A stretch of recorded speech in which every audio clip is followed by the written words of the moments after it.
A Crap Guide to D&D 5th Edition character sheet by JoCat. Oh boy, character sheets, my beloved. I'll tell you what. You may think you know D&D, but guess what, nerd? You don't. Not until you understand what the fuck is all this shit. What is this? What is this? This is simplified from 3.5 and 4th. Keep that in mind. And probably AD&D as well, actually. D&D 2nd. This is a simplified sheet. Do I need to know animal handling? The fuck is Arcana? The shit are hit dice. What's a proficiency bonus? Why are Electrum pieces so stupid? Yep. Well, strap in for a formal education, ass hair. I'm gonna reteach you how to do math because let's be honest, you still use a calculator to add and subtract single digits. Welcome to A Crap Guide to D&D. Untrue. I do math the complete opposite way, to be fair.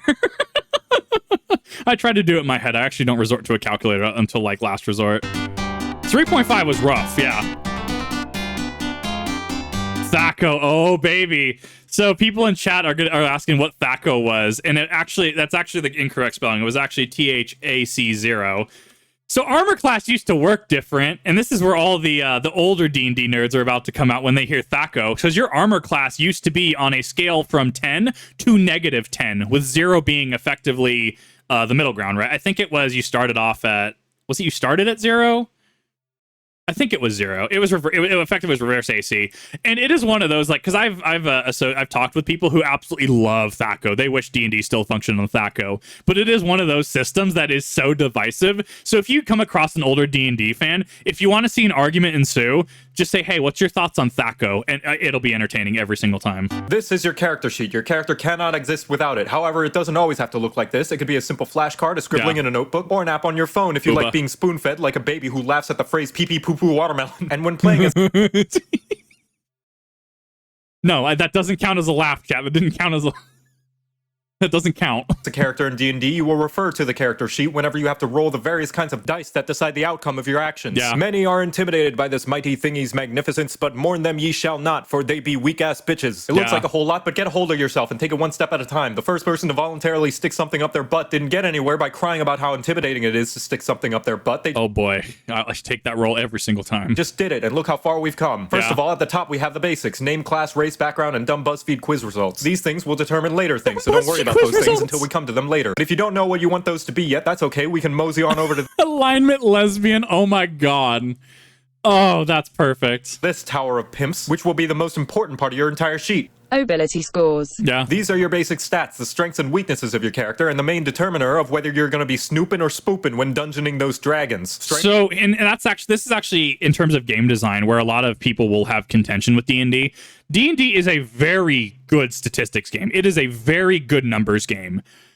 However, in terms of an actual game, there is argument that 6 stats is still too many, and people could say, we just bring it down to 3, maybe like physical, mental, spiritual, right? I mean, this is like just like in the game design community, this is like legitimate debate that can be made. You can debate D&D has too many stats. You can debate that, you really only need to simplify, but I mean, that's preference at that point. What I can argue is D&D is a very good statistics game. It is very good at numbers. You could throw it in an Excel spreadsheet, and man, you could have fun. Strength is your strong, heaping muscles. How much shit you can carry, how well you can push or pull heavy objects, and how well you can make your pecs dance. I thought the equip load was tied to Constitution, though. Or maybe I'm thinking of Dark Souls. It also determines the weapon damage for most melee weapons, but we'll get to that later. Next is dexterity, the little bitch version of strength. It's your hand-eye coordination, reflexes, and balance, and how well you can hide your handheld when you hear mommy and daddy stomping up to your room like Godzilla. Where strength is about how you can plow through a table being thrown at you, dex is about how you can limbo walk under it. Dex can also be used with what are called finesse weapons, which lets you pick between the two physical stats when rolling attacks and damage in case you skipped arm day. Constitution is your general vitality, how healthy you are, your endurance, and is used for rolls as frequently as a millennial eats breakfast. It mostly only affects your overall hit points, but it's still fairly important and can be treated like the amount of candy. I'm thinking of Dark Souls. I think that the split from strength to Constitution in terms of equip load was relevant, and I actually really like that design. I actually didn't know. Yeah, I mean, strength does make sense.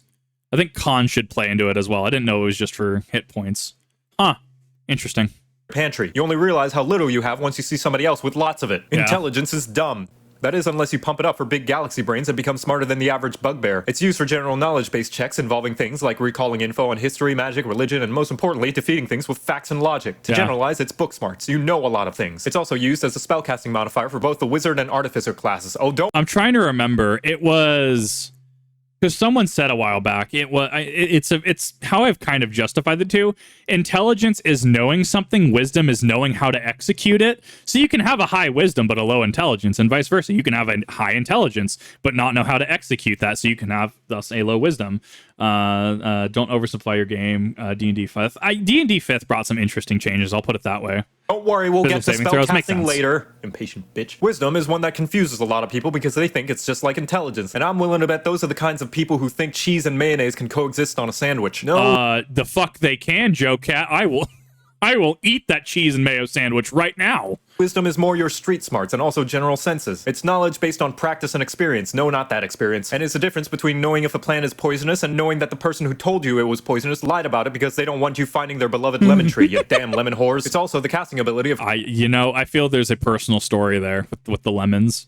I feel that there's a story there. Clerics, druids, and rangers. Finally is charisma, how to tell if your character fucks. It can mean anything from your general likability to approachability to public speaking ability to betting ability. It's your charm, your confidence, and general way with people, whether it be luring them into a trap or aggressively scaring them so bad that they actively jump onto the trap out of fearful compliance. And it's the Wasn't there a Shadowrun build that just ran... I know it's a different system, right? But there was a Shadowrun build that ran like max charisma. Wasn't he called the Pornomancer or something like that? I feel like if you ran in RPG forums on the internet, you know exactly what I'm talking about. Like, this was a legitimate thing of like, I want to get out of the situation. I just romance all the cops or something like that. I was hearing about this in passing, and I'm just like, man, this is amazing. Ever have a cheeseburger with mayo? I always have cheeseburgers with mayo. I don't know why people are I don't know what the hate is. casting ability for bards, paladins, sorcerers, and warlocks, because remember, you gotta look pretty for the boss patron if you want to get that big eldritch bonus. Damn now straight. that we're done covering ability scores, we can go over how you get them. And there are 3 generally used methods. If you're a wee baby who needs to meticulously make your perfect OC or else it won't be faithful to your precious self-insert, there's the point buy system, which works like a basic video game. All your stats start at 8 and you have a pool of points, usually 27, to distribute between them all. With the cost going up to 2 points per ability score increase higher than 13 and the cap being at 15. If you hate math, that's too bad because there's going to be loads of it later, but if you want slightly less of it, there's also standard array. I think that is fair though, because going past 15, I mean, you could roll, but then again, you could just get stats that you could get a stat that has like 6, because you could roll what was it? It's hold up, I'm trying to remember. No, I'm sorry, it's roll 4 dice, subtract the lowest is how my dad used to do it back in like D&D 1 and AD&D. So yeah, you could theoretically roll a 3. Which gives you the numbers 15, 14, 13, 12, 10, and 8 to arrange on any of your scores. I like that but one. If that's still too much choice and you want to put your character into the grubby hands of RNGesus, there's the most widely known method, which is rolling 4d6 and dropping the lowest number. This can get you scores anywhere from a whopping 18 to a poo-poo dookie 3 if your DM is a sadist and doesn't do grace rolls, but often results in overall chunkier stats. Whatever method... Generally, the way that we've done that is we will, if you want to do point buy, you can. However, you can roll for it if you want. But you get 7 rolls, right? So if you have a dud roll, that's like a 3 or a 4, right? You get to omit that. I don't know. That's how we've done it whenever I've played, but I've never actually really played through an entire campaign just because people ended up just kind of falling out of it. You do, each number corresponds to a second number. Ooh, boy, are you overwhelmed yet? You have to keep track of 2 whole numbers. What a crazy catastrophic conundrum. Well, don't you worry your stubby earlobes, because those big numbers aren't really that important. Their main purpose is to determine a smaller number called a modifier, which means you can totally ignore this number when you actually start to pillage the village. Yeah, no, setting up, this is effectively just your base, your benchmark. When you actually play the game, the modifier really is all that matters. Maybe there's a situation where you have to have a base, but I mean, we're talking like niche. Really, all that's going to matter is, I want to seduce the dragon. Okay, I'm going to need a charisma roll of 22, right? And you add your modifier to whatever you roll. And then it gets into because then you get into, are 20s automatic successes, or is 20 just a 20? Because I've heard back and forth on that. I know like in Baldur's Gate 3, right? And even some DMs, they'll be like, oh yeah, no, you can just do 20 as a crit success versus a 20 just being the stat. And I've seen it both ways. There's a fairly simple mathematical equation to figure out what each number's bonus is, but I know you're a dumb silly pants, so here's a chart. Now, will you stop crying about it? The reason the ability modifier... I didn't even know the math one. I've always looked at the chart. I'm learning things today. Is important is because it's what you add to your dice roll whenever they're applicable. So if you have a lot of strength, you're going to get a little extra oomph whenever you need to punch the vending machine when your chips are stuck. Wait. No, we have to go to the chart. 6 to 7 minus 2 plus 1. Yeah, no, it's a range. So 10 to 11 is plus 0. 12 to 13 is 1. 14 to 15 is 2. Yeah, so it's not intrinsic. So yeah, an 11 doesn't give you a plus 1. A 12 doesn't give you a plus 2. I've always looked at the chart. Personally, at least. You stop crying about it? The reason the ability modifier is important is because it's what you add to your dice roll whenever they're applicable. So if you have a lot of strength, you're going to get a little extra oomph whenever you need to punch the vending machine when your chips are stuck. Have low charisma, and you're going to have a hard time convincing the janitor that you weren't the one who broke it. Keep in mind, you could... Speaking of charisma, someone in chat says, what if they polymorph into a donkey before rolling the seduce? You're going to get a -2 to the roll because the dragon doesn't like donkeys specifically.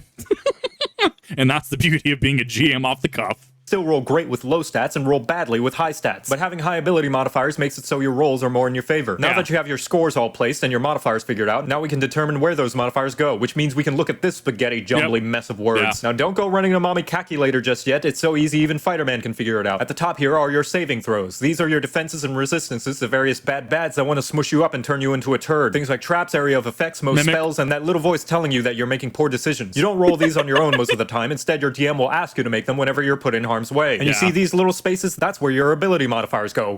The worst thing that a DM can do is your party's just vibing, and the DM just asks, "Hey, I need a roll from you." You're like, "For what?"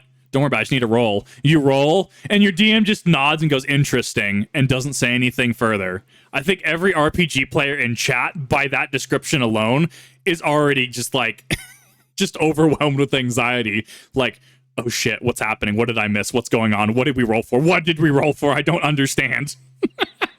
That's right! This way you can refer to these numbers to add to your rolls whenever they come into play. Look how smart you are. I could just give you a wedgie right now. Next are your skills. These are the various different capabilities your character is able to do in a regular game of D&D. And each one is affected by your ability scores, just like your saving throws. And just like your saving throws, there's this trusty little space for you to put your awesome stonking and or poodoo modifiers. And how can you tell what ability mod goes where? Well, you foolish mortal wombat. Just look at this helpful little parentheses that tells you what it's attributed to. Go down the list and now you have a reference for what your character's good or terrible at. Got high dex? Well, congratulations, your sleight of hand means you can cheat at poker better. Bad at intelligence? Well, then you're probably not going to know who President Dingle Bloopy Noop is during the history segment of Are You Smarter Than a Kobold? Now, we're not quite done yet with this llama lot. We gotta go over... I would watch a game show called Are You Smarter Than a Kobold? What proficiency is. Proficiency. Proficiency is what separates the fake gamers from the hardcore top 500 ultra platinum uber pros. And you can find it in this little dingle. Starting at level 1, your proficiency bonus is 2, and it increases as you level up more and more. Basic gist, it goes up by 1 every 4. Goes up by 1 every 4 levels? So 5, 9, 13, 17. Okay, that makes sense. 4 levels. This number is added to anything you are proficient, aka trained with. And as far as saving throws and skills go, this will be signified by a little check mark. And which ones those little check marks go into is determined by a combination of your class, background, and on rare occasion, race. For example, a fighter has proficiency in strength and con saving throws. So wha-bam! Wha-bam! Add those numbers. They also get to choose 2 skills to be proficient with from this list according to the parrot hambone. Normally you would pick your own, but here we're just gonna go athletics and perception. Wha-bam! Wha-bam! Let's say you're also a hermit. You get these 2 skills to be proficient in. Wha-bam! Always remember, whenever you're proficient with something, it means you get to add this sexy number on top of whatever appropriate ability modifier that's added to the dice roll you make. Proficient in athletics, roll a d20, add strength mod, add proficiency bonus. And if at any point you forget what you're proficient in, just refer back to the player handbook for your race, class, and background. Congratulations, you now know how 90% of Dungeons and Dragons works. You feeling smart yet? You feeling... That really is about 90% of what happens. Like, just getting this going is probably most of what you need.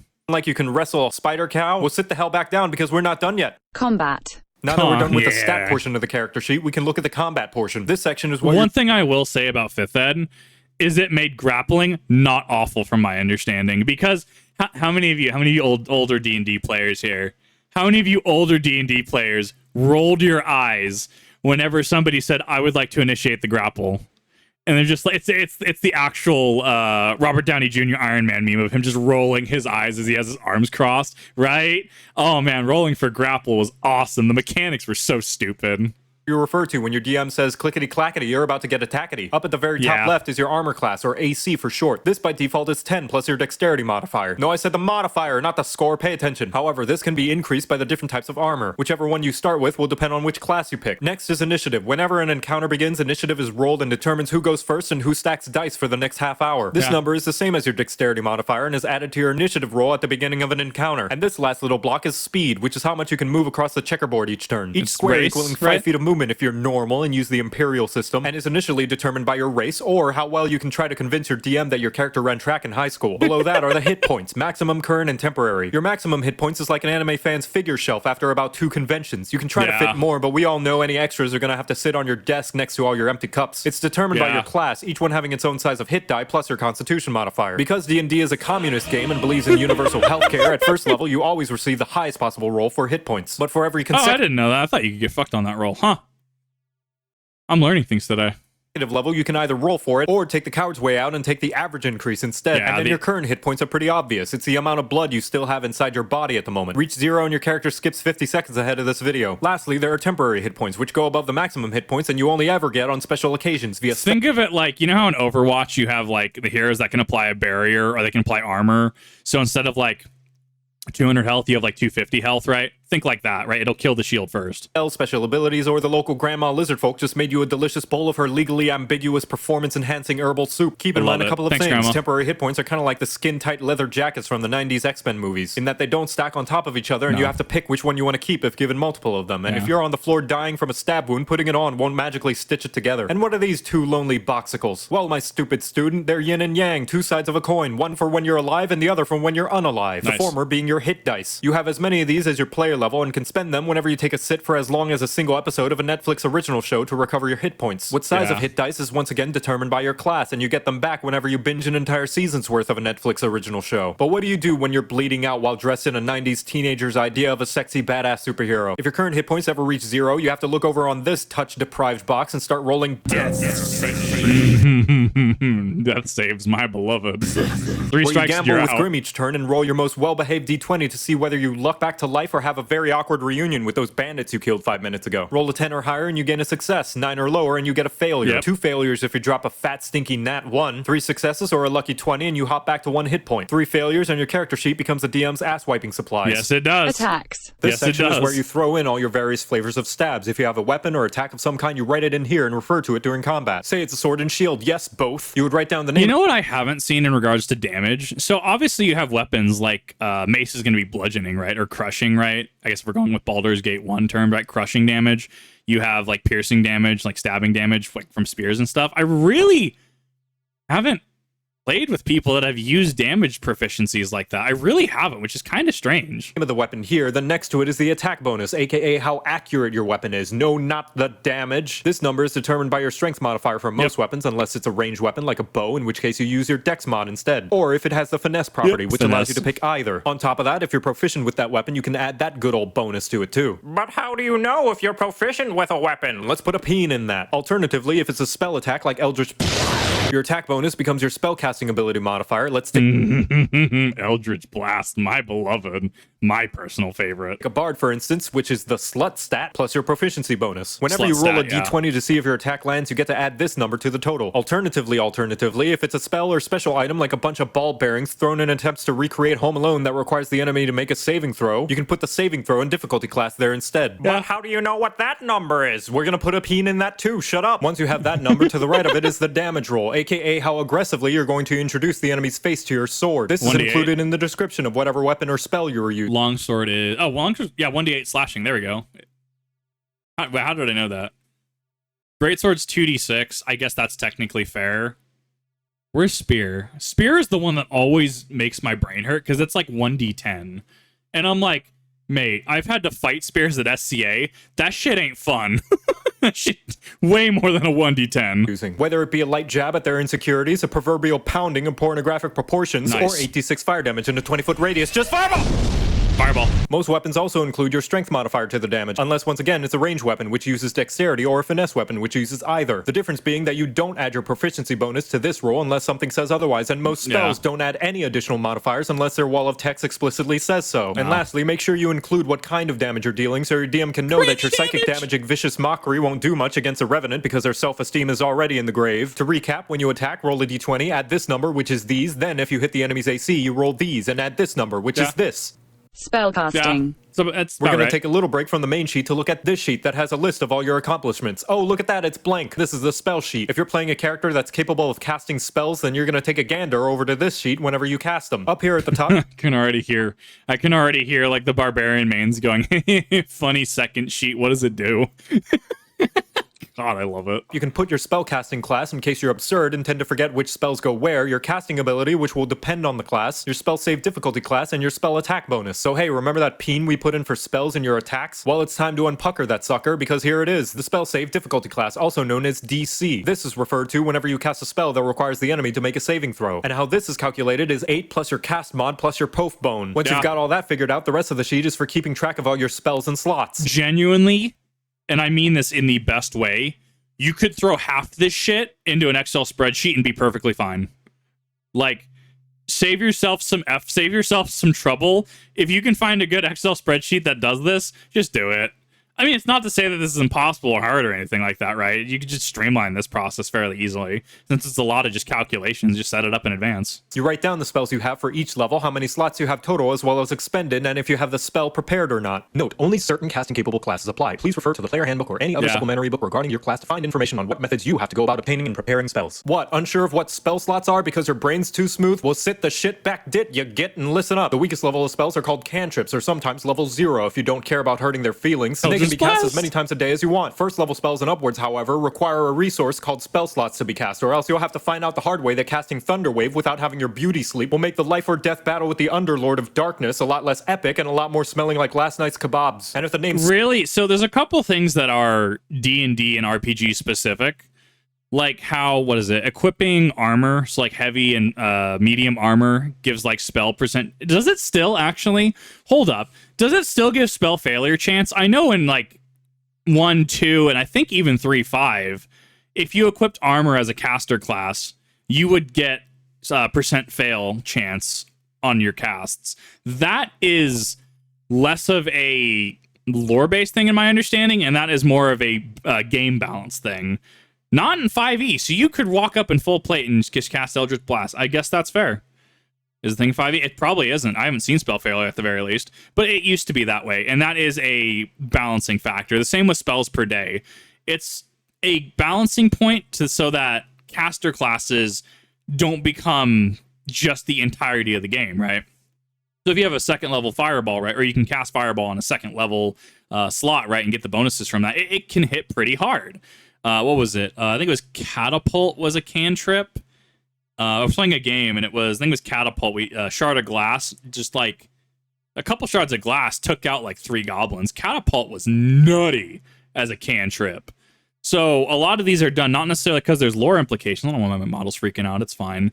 Not necessarily because there's lore implications, but because it's game balancing. So, fun fact. Spell slot makes things too confusing level, for you. okay, You can use my personal the first preferred level name slot, for then. them, mage bullets. How many mage bullets you have per spell level and how you recover them is determined by your specific fireball, class and level. So just like 99% of this entirely redundant video, if you want more information, it's best to read the parking himbo. And keep track of your goddamn slots. Because if you don't and just so happen to be able to cast 5 mage hands a day under section 3, chapter 1, paragraph 12 of the Code of Gelatinous Noobs, the DM has full rights to eat your dice. Characteristics. After looking in the mirror and taking some serious self-reflection after the apocalyptic chasm of the divide of the fanbase that was 4th edition of D&D, Wizards of the Coast started to take into consideration for the next version of D&D what gameplay features they wanted to invite to future parties and what gameplay features they needed to take out back and tell to think. I don't know. I really didn't have an issue with 4E, but I do know it was very divisive. 5E was a fix for a lot of people. About the pretty space butterflies. One such old yeller victim was the Virgin alignment chart being completely overshadowed by the Chad personal characteristics, each one being a useful tool to remind you of your character's interests, motivations, shortcomings, and sexual fantasies. You never know if you're going to end up having to fuck your way out of a problem, so it helps to be prepared and know exactly what position would be the most in character. Personality traits are the broad strokes of your character. Likes, dislikes, interests, manners, whether or not they think something's a soup or a salad. Ideals are their drive, their principles, and what they vote for during election time. Or if they don't care about voting at all and prefer to stay home to catch a once-in-a-lifetime live marathon rerun of Animal Planet's The Most Extreme. Bonds are personal attachments and experiences they've had. It could be a good friend, a fond memory, or your favorite glow-in-the-dark bouncy ball that always seemed to bounce a little bit weirder than all the other ones. And lastly, flaws, which 99% of the players don't actually understand and will probably put something inconsequential, like clumsy. Not me, though, because I'm flawless and perfect. Oh, you don't think so? Well, could a person with weaknesses do this? No. All of this other shit.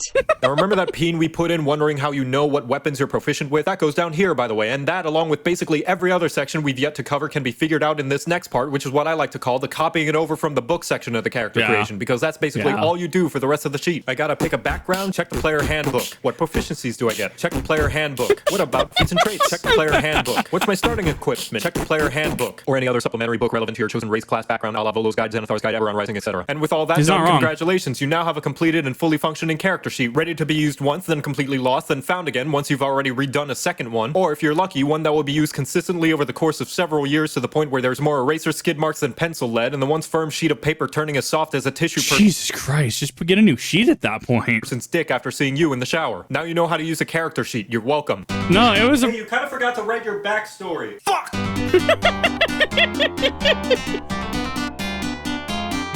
Oh, it's so good. There ain't no iron team, but there is an iron fireball. Absolutely. Oh my god, that was perfect. That was actually a really good summary on how to fill out those sheets. Those sheets can be daunting for some newer players. Absolutely. And yeah, that was a really good video. I actually really like that. Thank you, JoCat, for that. And I will definitely be sure to tune into the rest of that series. You absolute legend.